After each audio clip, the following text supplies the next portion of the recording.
Okay.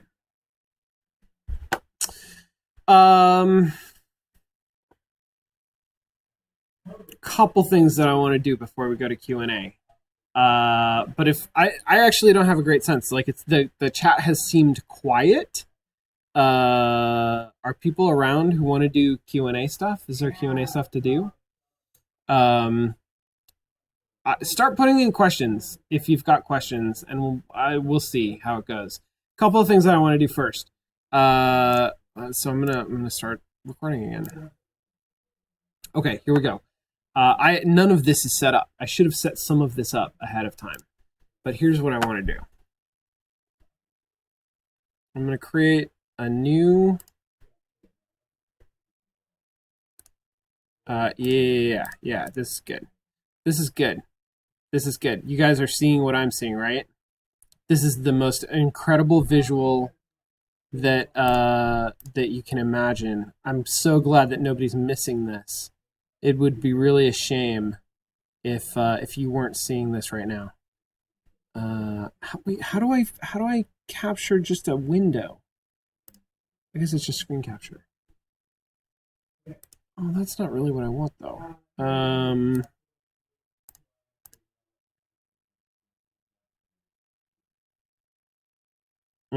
Guys, web page URL. What does this do? Okay, we're gonna see what this does.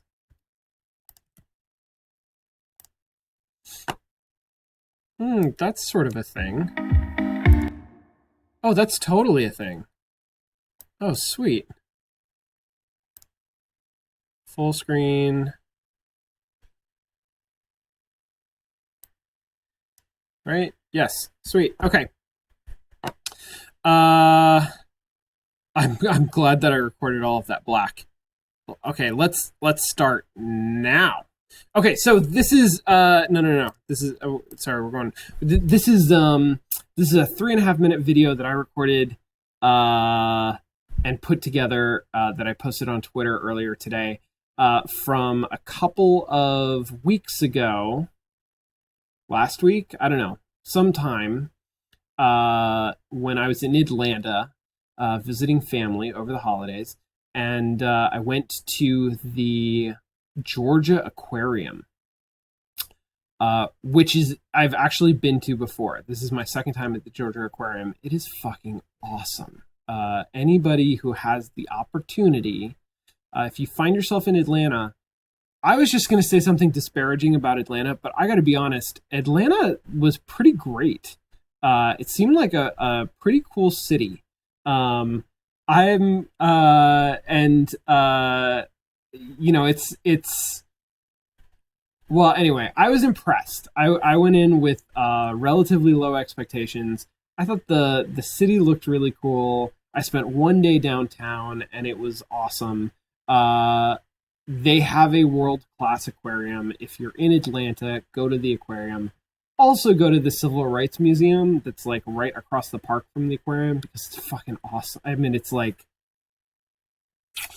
incredible. It's a really, really amazing experience. I did not videotape much of that. I did videotape the aquarium, and now we're going to watch that. Yeah, there we go.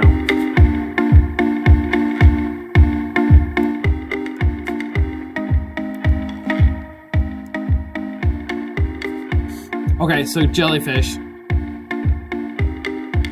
The jellyfish were pretty cool. But the thing that is really amazing about it is they've got this tunnel, which is a feature that I think other aquariums have, but it's not one that I'm used to seeing. God, why is this so loud?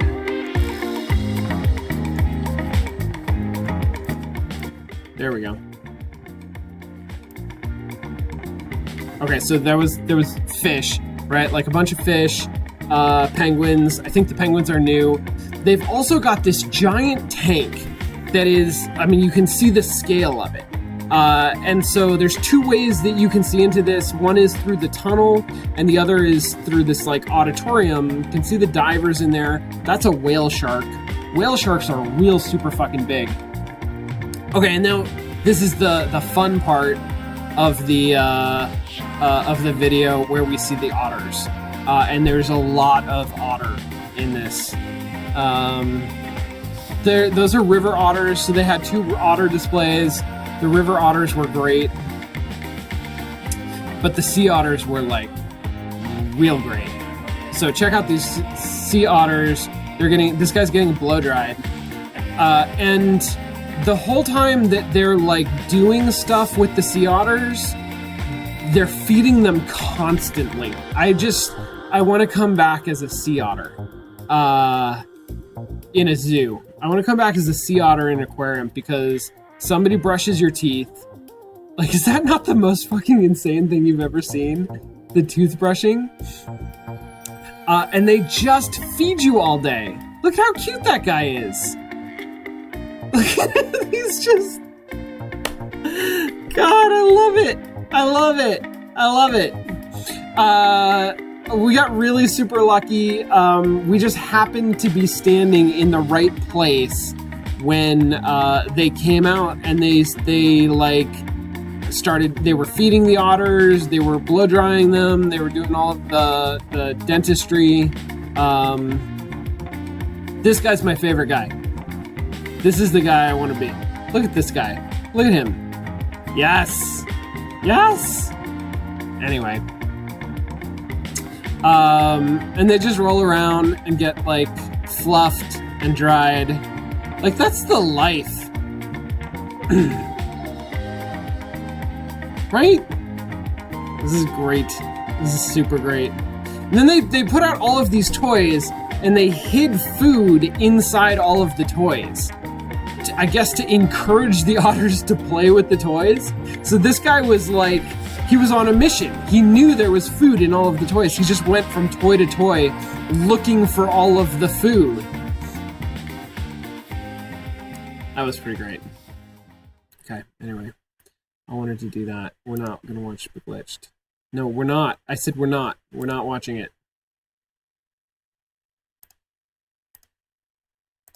What am I doing? Okay. So that was a thing. That was the thing that I wanted to do. And then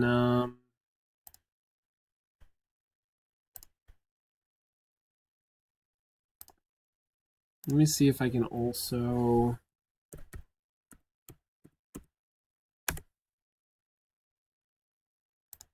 I thought this would be a fun one. I have left this one in the chamber for a while. Yeah.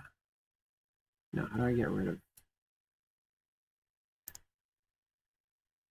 No, I don't want to do... Oh, yeah, hold... Sorry, guys. Oh.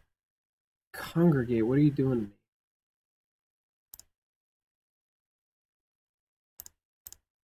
Do I have an account for this? Okay, wait, sorry. Apparently I have a Congregate account that I have to log into.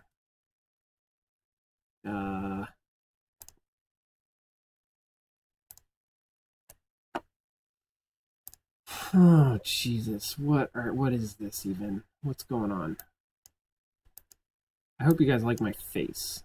That's what this basically is. What? And so then I logged in and all of the options went away. Oh, no, there we go.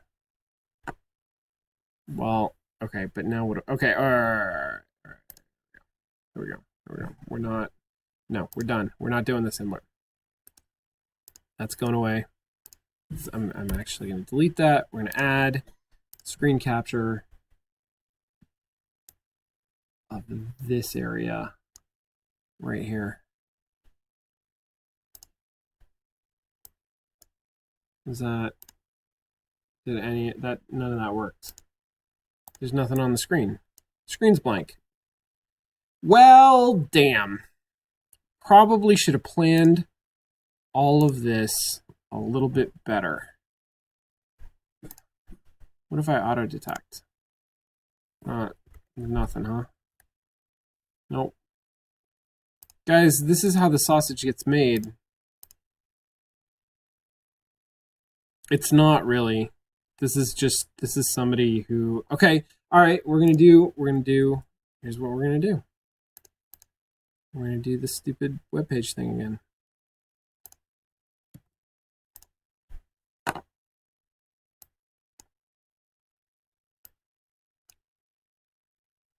No, we are not. No, we are not. All right, there's no way to do this. We'll do it another time.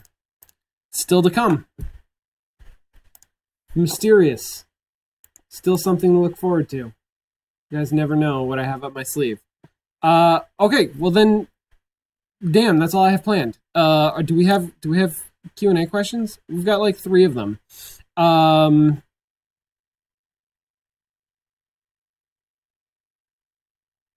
Let's just do that now. Let's just like not even do a thing. Okay. Sorry guys, this is a little, I mean, I didn't plan on this being quite so chaotic. I did sort of, I knew that I needed to kind of ease back into this. And so I thought doing something kooky, like Colt Express would be fun. But that may have been super boring to a lot of people. So anyway, if you have questions for Q&A, put them up. I'm here. Yeah, we'll do this. Oh man. Okay. We'll just do this. We'll just wing it. We'll just see what happens. We'll go short. First question.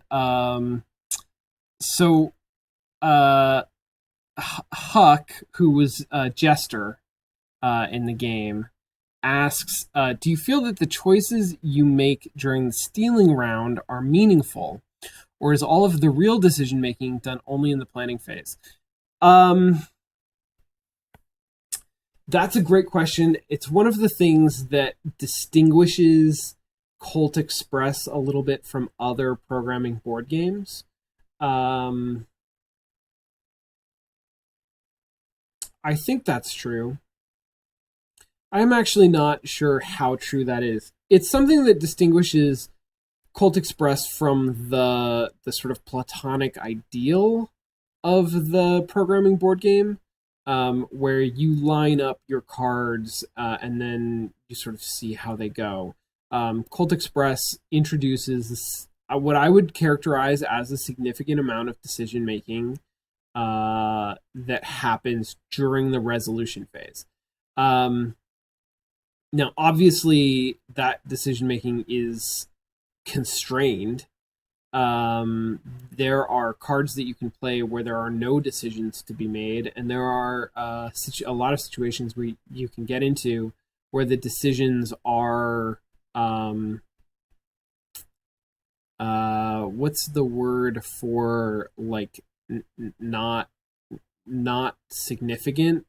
Like the there are decisions that you can technically make, but there's sort of like an obvious right choice, right? That they're not like good, deep strategic decisions. On the other hand, I do think that there were several times, and I think the game is designed so that there's a significant amount of real strategic decision making that does happen during the resolution phase. And some of that is like, you know, I might well, okay, so there are a couple examples of it. One is you know, I want to react to another player, and I have a guess as to generally how they're going to act, but I don't know exactly where they're going to go or where they're going to be, and so up on top of the train, on the roof of the train cars, if I play a movement card, I can move to just about any car other than the one that I started on, which means that in that moment, I can say like, you know what, I want to go to an empty car where there's good loot. I'm going to move there. I'm going to go down and I'm going to steal. And then I can make a decision based on everything else that I see, which car actually I want to go to. and I feel like there is some of that is super significant. There's some like that's planned deferred decision making. In my planning phase, I'm basically saying like this is a decision that could be made several ways. I'm going to wait and see what's optimal based on all of the information that I have when I have to make this decision. The other thing that happens is like, you know, things go wrong. Like somebody makes a move that I didn't expect. Somebody moves the sheriff in a way that I didn't expect, and now there's a game that I play which is mitigating damage. It's basically, I know the cards that I played. I know what my next several moves are. How can I reevaluate the sort of secondary decisions that are attached to each of those, so that you know the least bad happens. Thanks, Jesse. Have a good night. That was a lot of fun. That was a lot of fun. You know, I was gonna move over here, but like shit has gone so wrong. Maybe I just want to move to the other end of the train and be away from everybody while like bad stuff happens. So anyway, my point is, I'm a fan. I think that there's a good balance. I think there's a good level of decision making that happens during the stealing phase, the second phase. But I also think that that's like a place, that's one of the obvious levers that this game presents from a design standpoint. You could push against the design of this game either by saying, you know what, we want to severely constrain or eliminate the choice that happens during the action phase of the game. Or by saying, you know, there's not enough choice. The game feels too pre-programmed. And we want you to have to make some high-level decisions early on, but then we want you to actually be able to play the game and feel like you're playing the game and not just getting screwed, right? Because that's one of the downsides to a programming game, is that it can lead to the experience where you feel like you actually don't have any agency because you've already used all of your agency. You use all of your agency in the planning phase, and then in the execution phase, you feel like you don't have any agency. You feel like you're just getting screwed over by chance, by other players. And if that's not the intention, if that's not the goal for the experience of your game, then, you know, maybe you want to dial that back. Maybe a programming game isn't for you. Maybe that's not what you're looking for. That's not like what your game should be. But that's pretty extreme. I think you could make a version of Colt Express where, you know, you had more flexibility in the second half, and still have it be sort of, you know, feel fundamentally like a programming game. All of that said, I think they found a good balance. I like the way that they did it. Yeah. How do you feel about the tunnel phases and how they add to the gameplay? So I think the tunnel phases are really interesting. Let me tell you about the experience that I just had playing this game. So this was not the first time that I played the game, but it was the first time in a while, and I've only played it one or two other times. On one other occasion, I've played it. We might have played it a couple of times. But this, I think, is a credit to this digitization of this game, is that it's very easy for me to play it and to take a turn that's valid and that feels like I'm doing something, without having to be fully aware of the strategy of the game. So the first game, at least the first few rounds of the first game, I was paying attention almost entirely to where people were and what I was doing. And during the scheming phase, during the first planning phase, I was spending all of my attention building a mental model of my own movement, and that incorporated sort of a vague idea of where other people were, but not really more than that. By the time we got to the second and third game, I was paying a lot more attention to the cards that the other players were actually playing, which is fundamentally, like, that's a really important part of Colt Express. That's an important part of the experience, is that you're not just sort of vaguely aware of where the other players are. You are trying to track exactly what they're doing. And you have a decent amount of ability to do that. You can make really sort of like educated guesses about how they are going to play each of the cards that they put down. And then you can use that to build sort of your continued strategy. And you can see in the third game, I was doing that all the time. I was very much about, where is Jesse right now? Where is Jester right now? What are they doing? How do I get into the position that I want to be relative to them? So once you as a player are at that point where you're playing the game that way, then the tunnel becomes really interesting. Not always. I mean, there are definitely times when somebody plays something in the tunnel that is, uninteresting.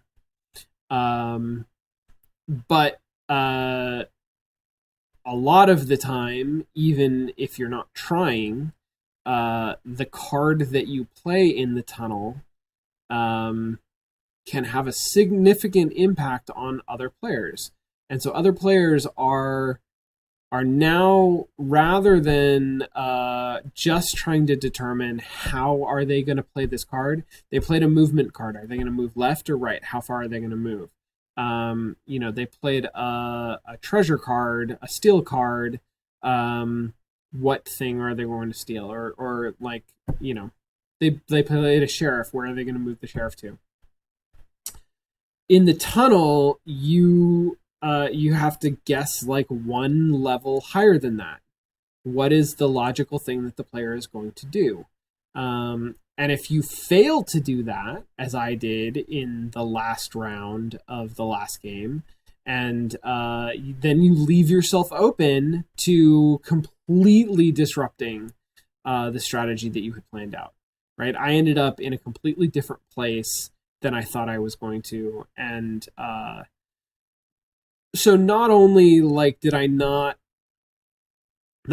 lose the treasure that I was trying to keep, but then like all of the moves that I made after that were based on a false assumption about where I was going to start from. So yeah, I think that the tunnel phases are important. I think that it would defeat a lot of this experience if all or most of the turns of the cards were played that way. But I think having the tunnels happen sporadically is really valuable. I think it adds a lot to the game and to how you have to think about it and how chaotic it gets. And then yeah. I mean, that ties back into how much choice how much of your agency is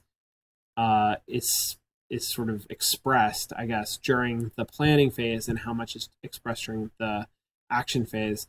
The game there's enough that is expressed during the action phase that if I see the cards that other people are playing, I can't perfectly predict what they're going to do. But I do feel like I can make some educated guesses and predict pretty well. And then you throw the tunnel in there, and it makes it just much more chaotic, which I think is part of what this game is going for, right? It's that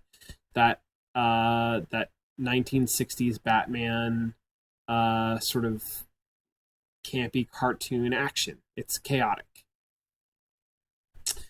How is the same game a different experience to be online rather than in real life with pieces? Was anything lost? So yeah, there's always something lost when you remove the physicality of the game. And this game especially, I described sort of how the train is constructed. It's actually like a little 3D train that you build out of cardboard, and you move the pieces around inside of it. It's super cool. It's super charming, and it's a lot of fun. There is something very enjoyable about the tactile play with those kinds of objects. That is, even better. It's more significant than the play of like Ticket to Ride, for example, where you still have little fiddly bits that you're placing, that you're putting down, that you're dealing with, and there's something, there's fun there's fun in that. Colt Express is even better than that. One of my other favorite games that has a lot of tactile pleasure is Ladies and Gentlemen. That's also, I enjoy that game because of how performative it is. That's a super great one. All of that said, you pick up advantages when you digitize a game like this. And the obvious one is that Jesse and I couldn't have played a game of Colt Express because you need a minimum of 3 players. And so we were only able to bring on our 3rd player online. And that creates an actual whole opportunity for play that we wouldn't have had otherwise. But beyond that, oh man, we're going to talk about mediation. So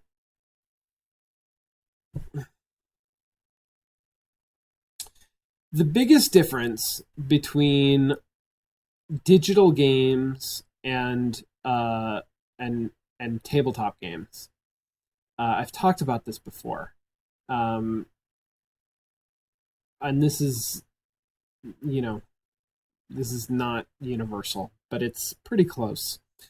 The biggest difference between digital games and tabletop games is that digital games are mediated by a computer, and tabletop games are mediated socially. So tabletop games have a sheet of rules, have a booklet that gives you instructions of how to play the game. But actually enforcing those rules is left up to the players.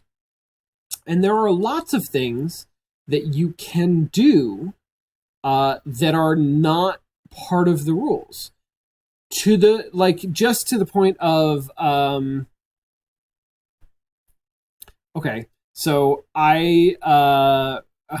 we had an office Magic draft today.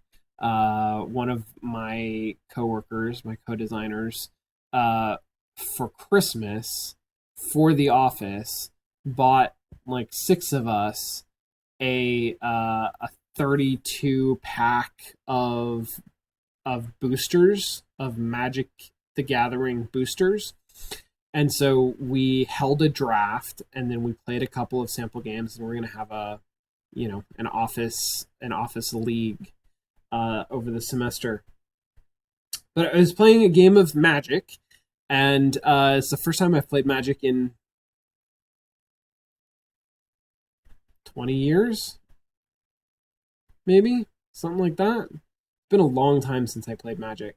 I never played much, but I did have some cards that I loved, just because they're beautiful. And so intricate. I mean, I remember growing up, I loved looking at the artwork, but even more than looking at the artwork, uh, reading the instructions, reading the special abilities of cards, and thinking, like, trying to understand how they would all interact with one another. But I played very little. Um, Playing Magic for the first time, kind of a practice game, like a warm up game. Uh, did something super stupid. Oh yeah, I had I had a flying creature. The other player, my opponent, had a flying creature. My flying creature was a 2/2, and theirs was a 1/2 or something like that. So we were basically trading back and forth attacks, um, and neither of us wanted to. Well, it was better for me to attack every turn and deal 2 points of damage than to use my creature to block. I don't remember, something like that. Anyway, then my opponent's creature gets buffed, um, and has a higher attack, and unthinkingly I attacked with my flying creature, and then I realized I really should have kept that to use for defense. That was an incredibly rambling story about Magic. Anyway, the point is, I made a bad move, and then I said, damn it, that was a bad move. Can I take that back? And my opponent said, sure, it's a practice game. No problem. In a computer game, typically, you can't do that, right? Because the computer has no sense of flexibility in the rules. It just knows the rules. It knows the procedure, and so it moderates a digital game, whether it's one player or two players or however many, whether it's local or online. It moderates that game according to the procedures that it's been programmed with no flexibility. That means that there's no way to deviate from the rules. That's the main thing that it means, right? Which implies both that there's no way to deviate from the rules in ways that you might want to do, but there's also no way to deviate from the rules in ways that are unintentional. So one of the things that's really nice about Colt Express is that it's a little bit of a complicated game. Like, you have to keep track of how many cards you're supposed to get every turn, and it's different for different players. And then the way that you can move changes. If you play a lateral movement card and you're inside, then you can only move one position. But if you're on the roof, you can move three. When we thought at the beginning of the game, I think everybody believed that you could probably shoot people who are in the same train car as you. But the game knew that was wrong. The game knew that you couldn't do that. That was against the rules. And so it did not let us fuck that up, which is nice. It's especially nice when you're playing a game that you're not familiar with, that is fairly complicated. And I think the UI for Colt Express is good, but even better than the UI, I think that the way that it shuttles you through the procedures of the game is really good. So that's something that's really nice. That's something that you gain when you play a digital version of a board game. And in my mind, the digital version of a board game, or digital board games as a category, don't replace the socially mediated tactile games that we play with each other at a table. But they do have a place. They have value. And some of that is through portability and accessibility and connectivity. And some of it is through like, this is actually a much nicer way to learn how to play a complicated game than sitting down with the instructions, even when the instructions are well written. What are some other card/board games like this one, and how does this differ from those?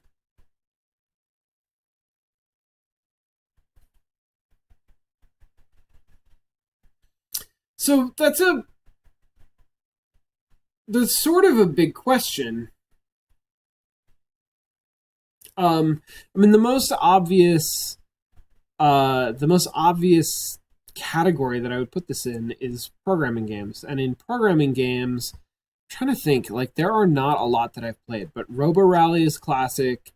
Dragons and Flagons is one that's fairly recent, that came out not too long ago, that I've heard good things about.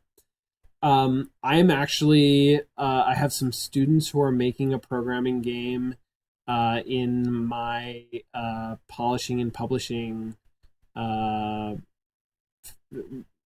that class is called, the class that I'm running this semester, starting on Monday.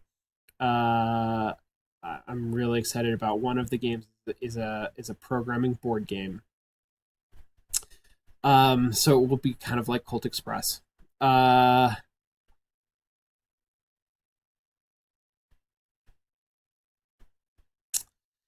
mean, what are other games that are like this one, and how does this one differ from those? I actually can't speak well to how this differs from other programming board games, or at least from those two. I'm desperately trying to think of another one that I've played more of. But I will say that this also has other qualities that are reminiscent, at least for me, of a very thematic hybrid. I mean, this is sort of hybrid kind of a game. And when I say hybrid, I mean something that blurs the lines, the sort of ideological lines between Euro games and Ameritrash games. Euro games being, this is pretty Ameritrashy, actually, the more I think about it. It's got some Euro gamey scoring mechanics. Somebody in chat sort of pointed that out, which is true. Those scoring based on victory points or victory conditions, like, for example, when you're trying to earn the most money, but you also get a bonus for having the fewest bullets, right? That's a Euro gaming kind of a thing. That type of scoring mechanic. Ameritrash games tend to be more thematic, like strongly thematic and experientially based, rather than really abstract logical puzzles. They also tend to have more direct competition, whereas or no competition. They have a different competition structure than Eurogames. Eurogames tend to be economy based in a way that has indirect competition. So you are competing with other players because you are all competing for the same scarce resources. And you may try to screw over another player by taking a resource you know that they want. But mostly you're just all trying to get resources for yourselves.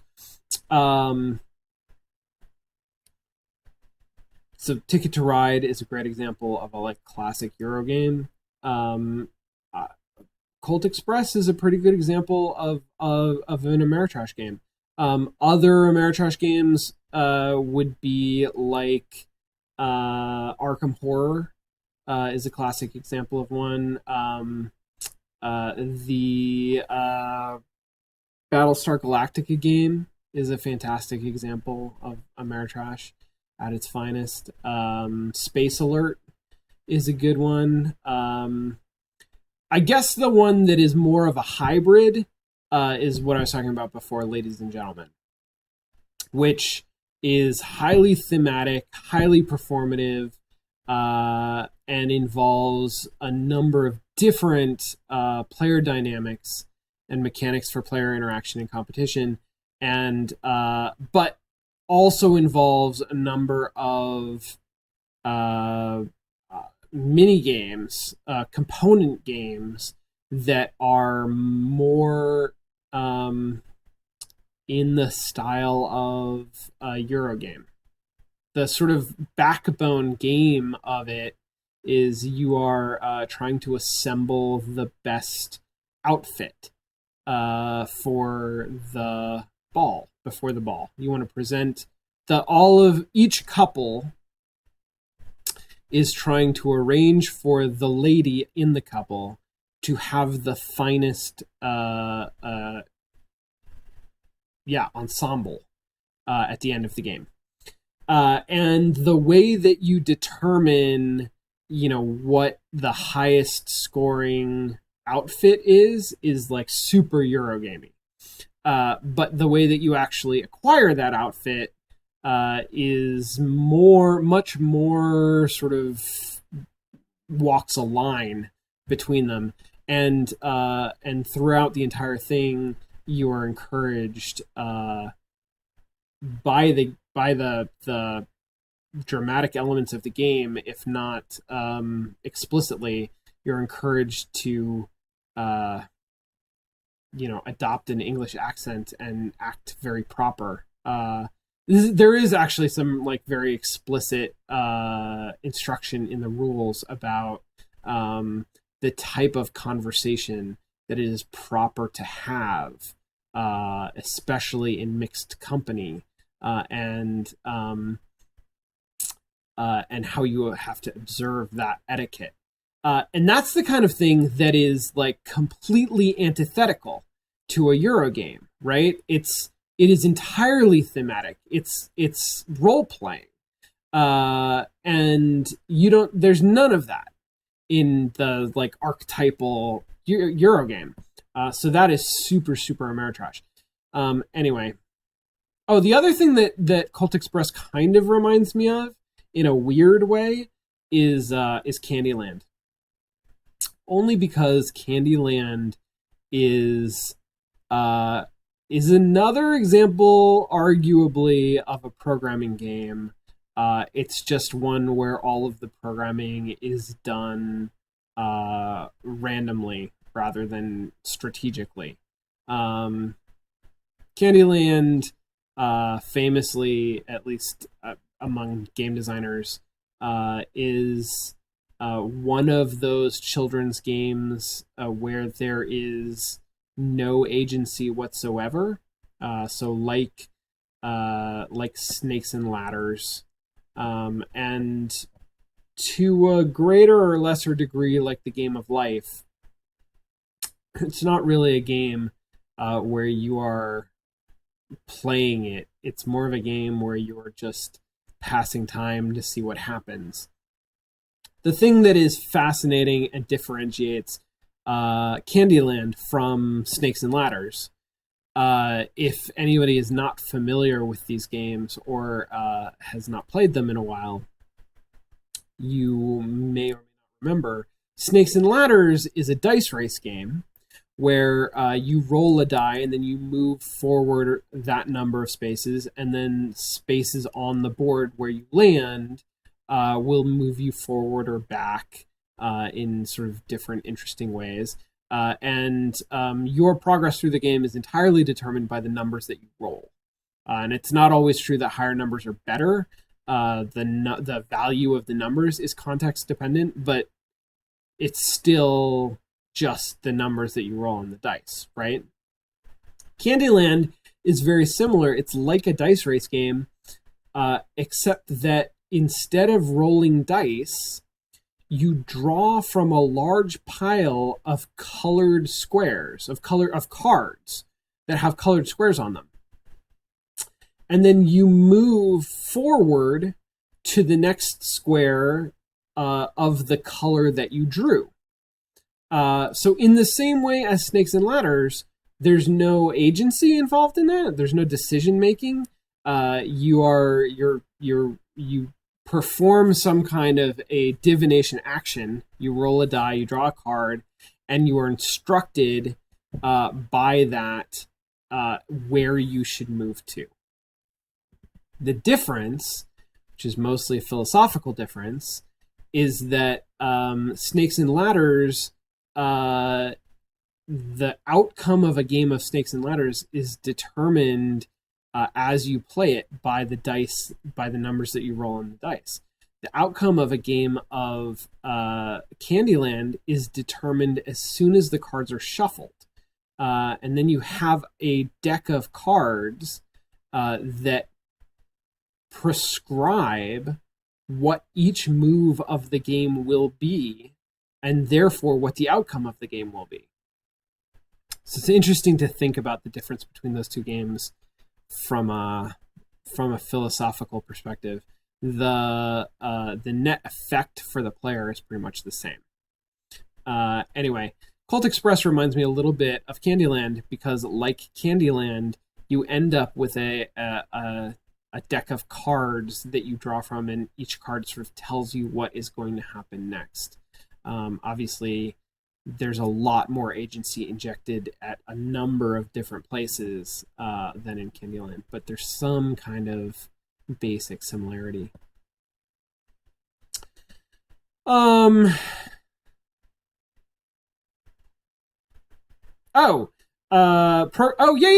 Okay, sorry. Kyla to the rescue. I mentioned this in a different context just a minute ago. Kyla asks regarding programming games, what about the Vlada Chvátil one where you're in space and there's like an audio accompaniment? That is Space Alert. And Space Alert is also a programming game. I forgot about that. It's a great one. So one of the things that's great about Space Alert, and also from my understanding, Dragons and Flagons, is that they both are modeling ridiculously chaotic situations. And a programming game gives you a lot of ways to model that experience very well. Colt Express is actually thematically not as good a fit in my mind. I think it's good enough. It works pretty well. But Space Alert is I don't want to say it's a Starship Enterprise bridge simulator, because that's not really what it is. But it's sort of a Starship Enterprise bridge simulator during that brief scene where the camera is shaking and everybody lunges to the side as though there's been an impact. It's the everything has gone wrong, we're under attack part. It's also not FTL. But you guys, you know what I'm talking about. It is like the premise of the game is that you have gone through a wormhole, you've come out the other side, everything is fucking terrible on the other side. You have a brief period of time before you are able to warp back as soon as you can.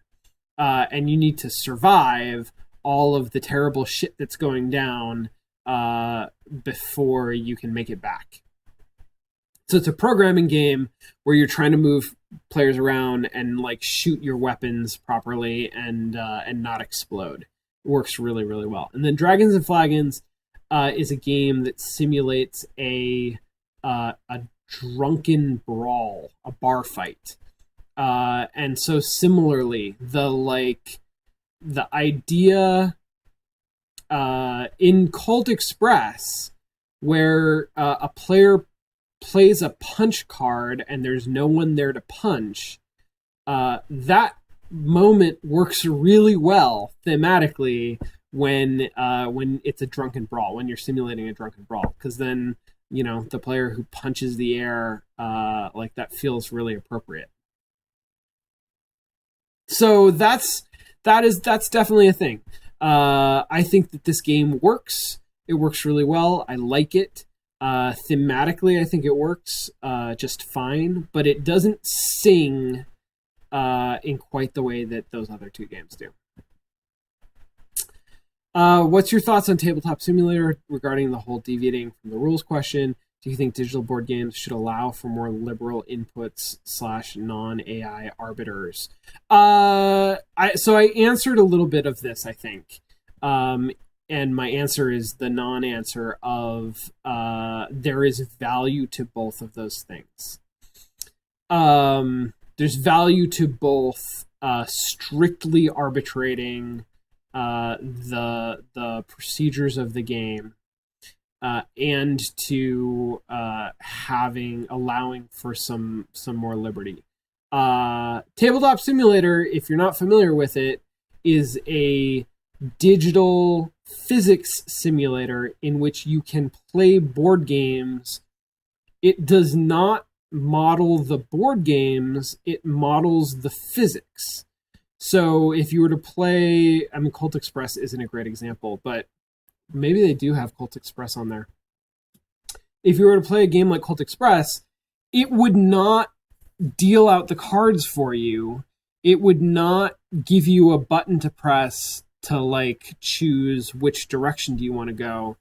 Instead, it would model a deck of cards and allow you to draw cards from the deck. And it would model the physics of a 3D object that is your pawn and the train that you're moving the pawn around in.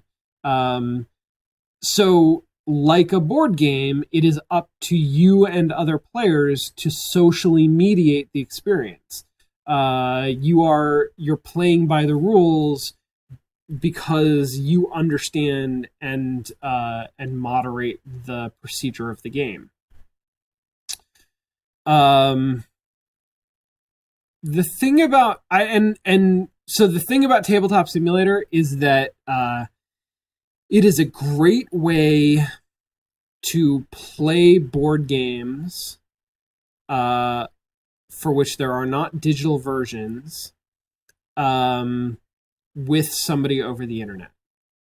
It's a great way to play modded or house-ruled versions of board games. It's a great way to prototype and experiment and play sort of new or radically different board games. It's also, I think, and this is something that I want to do more of, it's a really good way to share, to record and broadcast the play of board games, especially, unpublished or prototype sorts of board games. But it is it lacks all of the tactile pleasure and face-to-face interaction of actually playing a tabletop game with people at a table. So there are situations in which I think Tabletop Simulator has a lot of value. I think it's a really cool idea. I think it's a really cool product. It is problematic from an intellectual property and piracy and business and economics standpoint. But that said, there's a lot that's really cool about it. I think it's a cool thing. I think it's great. It is never, in my mind, it's never, ever going to replace sitting down and playing games with people. It can't. Even at the level that, I don't know that I will ever play a physical game of Ticket to Ride again, because the Ticket to Ride app is great. and the convenience of that, and having it shuffle the cards for me, and having it rule check me, and having it connect me with other people, is like so convenient that it overshadows the value of playing the physical game. But that's because in that game, in that instance, for me, having the computer arbitrate the rules is a huge part of the value, and improves the experience of playing that game. And Tabletop Simulator doesn't offer that. The only thing that Tabletop Simulator offers is being able to connect with people that you wouldn't be able to physically connect with. And the ability to pirate games that you wouldn't otherwise be able to play. But sort of discounting that, and maybe I shouldn't, but discounting that, it's great to play over the internet with people, but it's not going to replace the experience of playing face to face.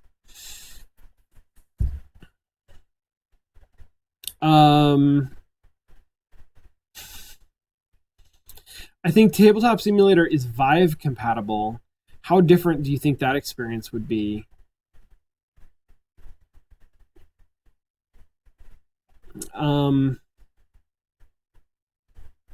Trying to be kind of politic about my discussion of VR technology.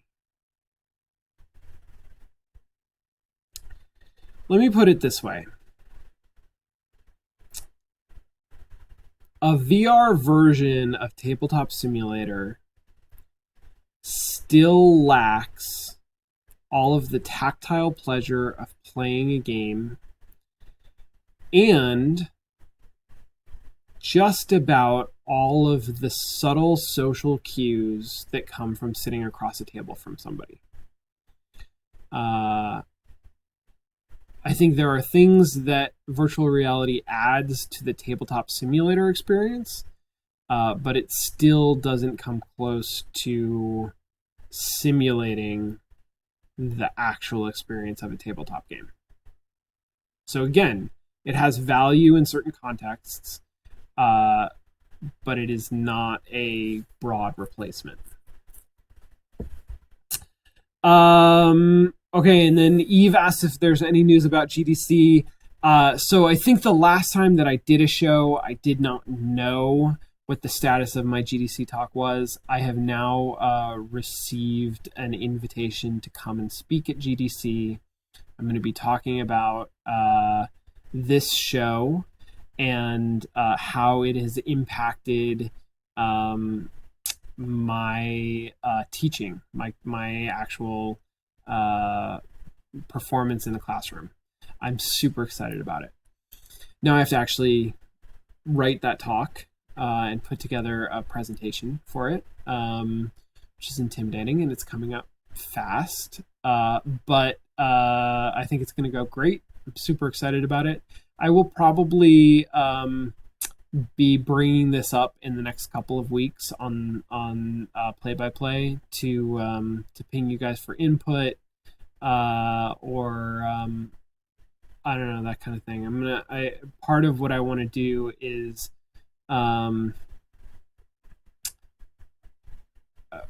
pick out some really good moments of interaction that I have had with you, especially during the Q&As, because that's a big part of how I feel like Twitch has helped prepare me for classes, for the kinds of questions and discussions and crit sessions that I have with students in classes. So we'll probably talk more about that.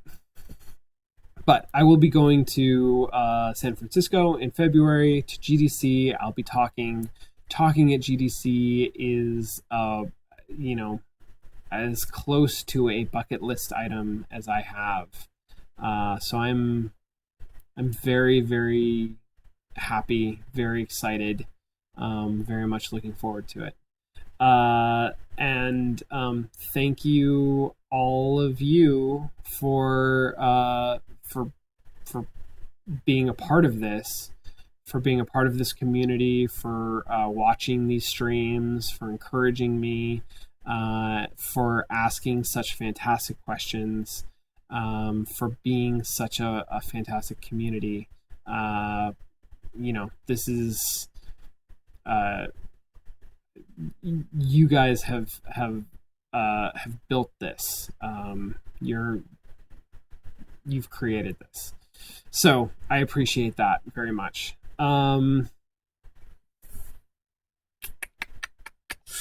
Okay, and I didn't really prepare a show and tell. Like, I have some stuff, but let me just look. Let me just look for something that I can do quick.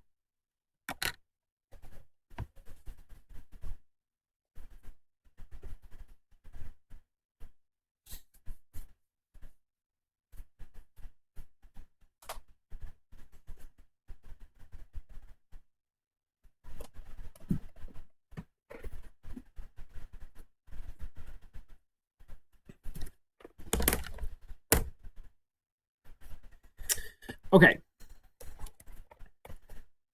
So my coworker, my colleague who shares my office, who sits over here during the day, who is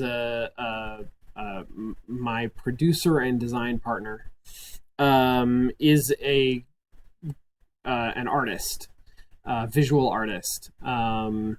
She does absolutely stunningly gorgeous work, and she has gotten into fabrics and patterns recently and made some really, really incredible stuff that I look forward to showing off some of, hopefully in the near future.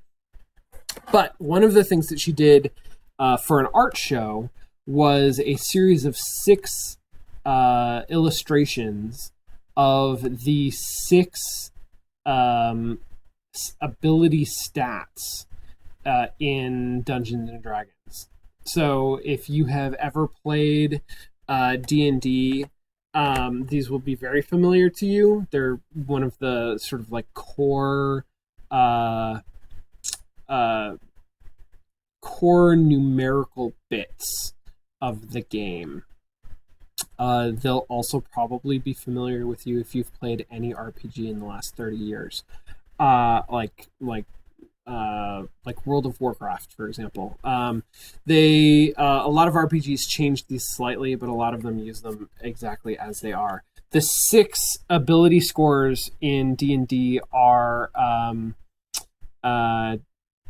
strength, dexterity, constitution, wisdom, intelligence, and charisma.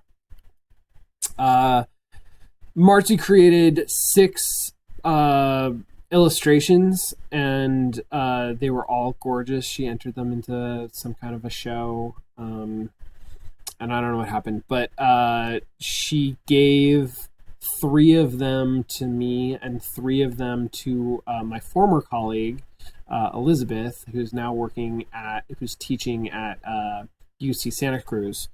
And so the 3 that I got were strength.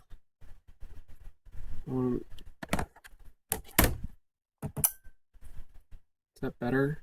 No, it's still very reflecty. Oh man, I'll take pictures of these. Strength,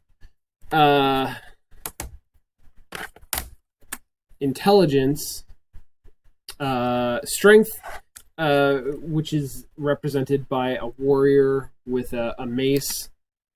Intelligence is represented by a wizard with a spellbook.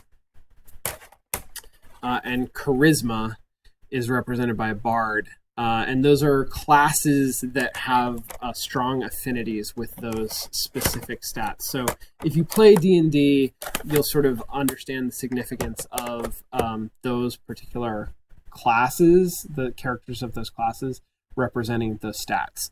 And then the other three Elizabeth has up in Santa Cruz. I'll take pictures of mine and put them up on Twitter. And I'll email Elizabeth and see if I can get her to post some pictures of hers as well. They are really stunningly beautiful illustrations. Okay. That's it. That's good.